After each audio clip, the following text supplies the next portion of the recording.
welcome back to my channel. My name is Brittany Bundles, and today's video is going to be going over some tips on how to store hair extensions at home. I also may be throwing in some clips just along the video as we get further into it as well, so just be on the lookout for some clips. And then also I'll show you where you can find more information pertaining to my hair business journey, and also more videos or pictures of how I store my extensions. So if you are interested, be sure to give this video a big thumbs up. Please make sure that you are subscribed, and let's get right into the video. As a disclosure, I almost didn't film this video today because I am sick. I've been sick for about 3-4 days now, but I've been pushing through.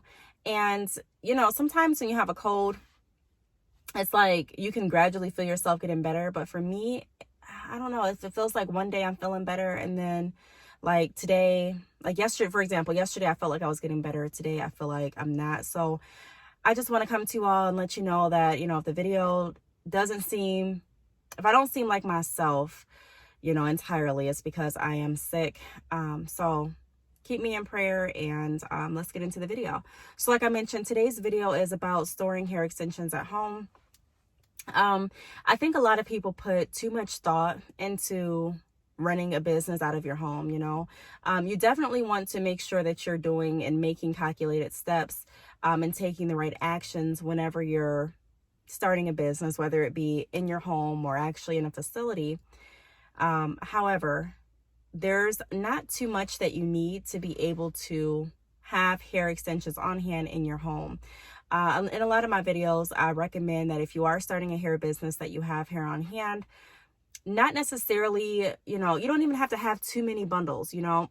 When I say having hair on hand, it doesn't mean that you have to actually purchase 20 or 30 bundles of hair and just have them at home. You can, you know, you definitely can, but it doesn't mean that. You know, having bundles on hand, you know, I recommend having even a few bundles if you can. Whatever amount you feel comfortable and are able to acquire is beneficial, so that you don't miss out on any sales, and so you also can constantly promote and advertise on social media.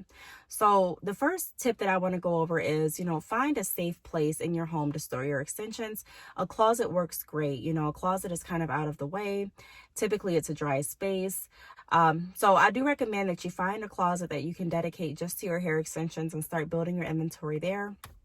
In my home office, a lot of times I do take the extensions out of the, you know, the closet, obviously, if I'm packaging orders or if I'm doing wholesale orders.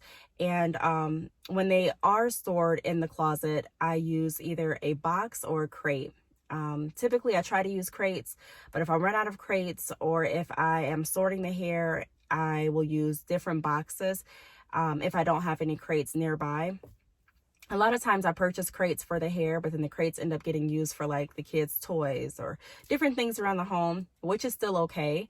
You definitely can use other boxes. So I'm going to insert a clip here where you can see I've actually used like a shoebox in this clip to sort out my hair extensions. I think I've even used like boxes from stores and restaurants, you know, boxes that they weren't using anymore, and actually have stored my hair extensions in there. So just make sure that you have a safe place to put your hair. Like I said, a closet works great. The next tip I have is keep extensions in the plastic. So a lot of times when people get hair, you know, you're excited, obviously, and you want to take the hair out of the packages, and you want to, you know, play with it, and you want to just look at it and show your friends and family. And there's nothing wrong with being excited. However, you do want to keep in mind that your hair still has to maintain a level of sanitary. You know, it has to have a sanitary element to it. You know, you don't want too many people raking their hands through it. My advice would not even be to rake your hands through it. You can definitely touch it, make sure your hands are clean, obviously. But you want to be cautious of that. Sometimes when people get the bundles, they leave the bundles out of the plastic and they just have it in their home. I would make sure that wherever you're leaving your bundles, that's another reason why I recommend your closet, is so that the sunlight is not going to touch the hair. Just like with your natural hair, if you are in the sun with your hair without any heat protectant, you may notice that, you know, the sun has an effect on it. Not saying that it's going to completely damage the hair, but it definitely can have an effect on it by being exposed to sunlight. And not only that, but if you are selling colored extensions or bleached extensions, having it out in the sun can have effects on that as well. and it may have more visible effects than, like your standard virgin or raw hair. So you want to make sure that you are careful and conscious of where you put your extensions. And like I said, that's another reason why I recommend placing your extensions in the closet, storing them there, storing them somewhere that's kind of out of sight, just so that the sunlight through your home or through the window won't penetrate the bundles and actually have a negative impact on how the bundles look and how they act. Also, I recommend keeping the plastic on the hair to protect the bundles from household smells. So even though you may not smell your home, every home has like a scent to it. Everything has a scent to it. So you have to keep in mind that this is a business that you're running. You want to make sure that you're professional and clean at all times. You want to make sure that you're being cautious of how your bundles are going to smell as well, and keeping them as intact as you possibly can until they're sold. So keeping the bundles in the plastic also helps to protect your bundles from many different smells. Also, I watch a lot of snaps and Instagram stories where people just, they purchase their inventory and their inventory is laid across the carpet. They've taken the hair out of the plastic bags, and, the carpets, I don't want to say it's dirty, but you can see things in the carpet, it may be lint or whatever, but all that's touching the hair. And you just want to be cautious, and realize that this is a product that customers are going to receive. And you want to make sure that you're keeping the reputation up with your brand by making sure that everything is intact. So keeping the bundles, in my, experience, just keeping them in plastic definitely helps. Also, the third tip I have is purchase a crate or a box and be mindful of weight and how extensions are placed in the box. So like I mentioned in the beginning of the video, a crate is preferable in my opinion. However, you definitely can use other household items. I always stress using what you have, getting started with what you have. You don't have to wait until you purchase all of these crates. Don't let that be a reason that you're not purchasing your inventory. You don't have to wait. You can definitely use boxes like I mentioned. But even if you're using boxes, be mindful of how you're placing the extensions. So be mindful of if you're putting the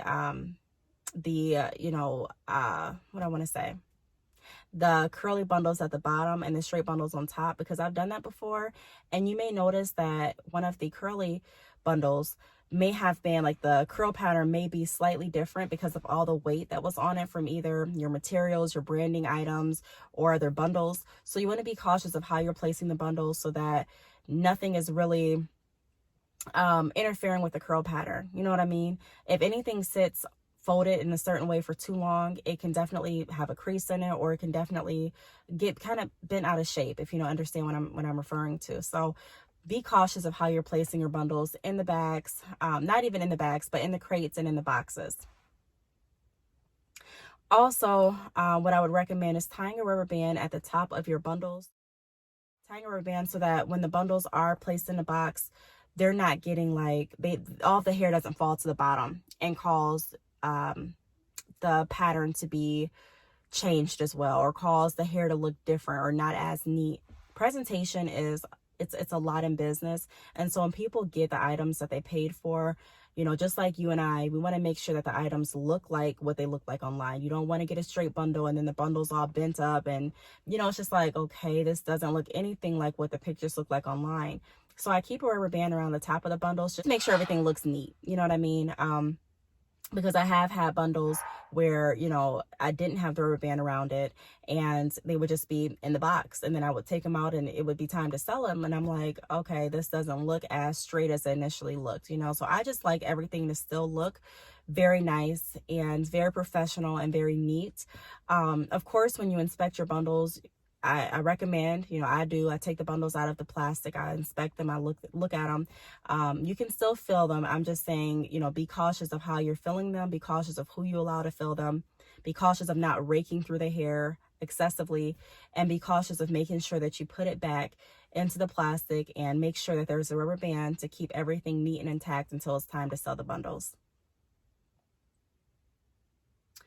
Also, my next tip is keep in mind that it's a good idea to maybe separate the textures. Like I just kind of explained, having a lot of the curly bundles at the bottom with a lot of weight on it can definitely affect, or it may have an effect on the curl pattern. It may have an effect on how neat the hair looks when it's time to sell it.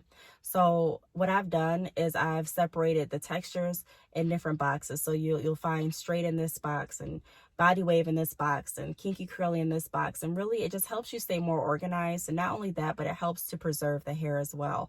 So I'm not going to have, too much weight on the body wave, from my straight bundles. I'm not going to have my branding material sitting on top of, depending on how heavy your branding material is, things that you put in the box. I'm not going to have that in the same box as the extensions. So becoming organized really is beneficial. It kind of helps speed up the shipping process. It kind of helps speed up when you are responding to customers if they ask, hey, do you have this on hand? Do you have 12-inch straight on hand? Do you have 26-inch Brazilian body wave on hand? You can kind of just go to your body wave box and take a look, or you can go to your straight box and look without having to dig through all these bundles, throw bundles out, place them on the floor. I'm very big on making sure that you don't just, act careless with your hair.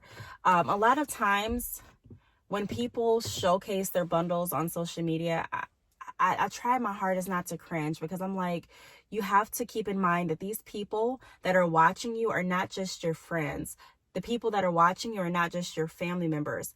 The people that are watching you can definitely be potential customers. And if I see hair that's literally laid across the floor with your dog sniffing it, or if I see hair that's just laid across your bathroom sink and the bathroom sink doesn't look as, clean, or if I see hair that's just laid across your bed and the bedspread isn't, even if it is clean, it's just like, you have to keep in mind that not everyone thinks like you. And if customers are going to pay, virgin hair isn't necessarily cheap. So if they're going to pay hundreds of dollars for a product, they want the product to be as neat, as intact, no smells. They want it to be, they want what they paid for, rightly. So we just have to be cautious of that, of how many people we actually turn away based on how we advertise. I made a video about this a while ago, so I'll try to find that and link it below as well.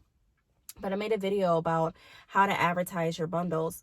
But I'm thinking about making a more in-depth video on, some things that you shouldn't do on social media that could definitely turn people off from wanting to buy from you.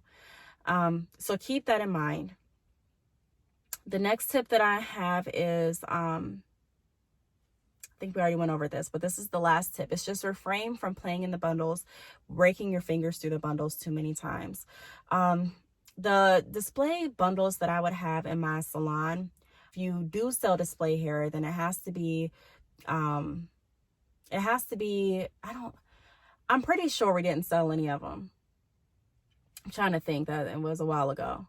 But if you do sell display hair, even in a beauty supply store, it's marked as display hair. And you want to give the disclosure to your customers that it's been touched, it's been raked through multiple times, it's been, put up to other people's hair to try to match the texture, it's been out, exposed in the open,